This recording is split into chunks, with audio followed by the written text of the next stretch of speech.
त्याबाबत आणि याच संदर्भात शिवसेना ठाकरे गटाच्या नेत्या सुषमा अंधारेताई ह्या देखील आपल्यासोबत जोडले गेले आहे। सुषमाताई, आपण पाहतोय क्रूर हत्या प्रकरणात आरोपी असलेला वाल्मिक कराड त्याचे फोटो झळकलेत पंकजा मुंडेंच्या मेळाव्यात। एक लक्षात घ्या, पंकजा मुंडे, धनंजय मुंडे, वाल्मिक कराड हे एका जिल्ह्यातले, एका गावातले आणि एका काय म्हणता येईल त्याला एका परिवारातले असल्यासारखे आहेत। हे सगळे नात्यागोतातले लोक आहेत। त्यामुळे सुखदुःखाच्या प्रसंगी हे तुम्हाला लोक वारंवार एकत्र दिसणार आहेत। जी सुषमाताई, आपण पाहिलं असेल याआधी मेळाव्यातूनच आणि भगवान गडावरूनच मी जर चुकत नसेल तर वाल्मिक कराड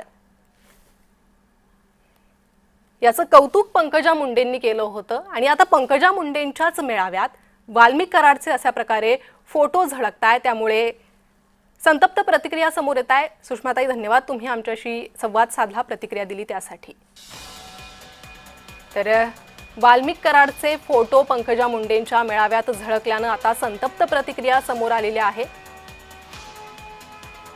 वाल्मिक कराड सारख्या गुंड प्रवृत्तीच्या व्यक्तीला जर तरुण आपलं प्रेरणास्थान बनवत असतील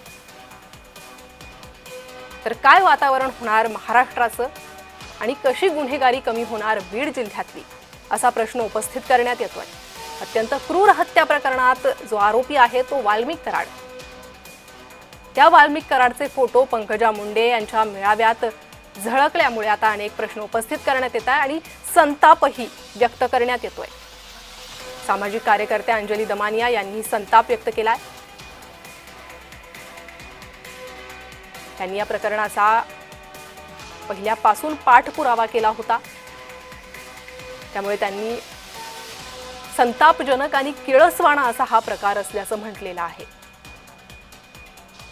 पंकजा मुंडे यांच्या मेळाव्यात काही तरुणांकडून वाल्मिक कराड याचे फोटो झळकवण्यात आलेले आहे। वाल्मिक कराडसह त्याच्या साथीदारांवर मकुका अंतर्गत कारवाई करण्यात आलेली आहे आणि संतोष देशमुखांच्या हत्येप्रकरणी गुन्हा दाखल आहे।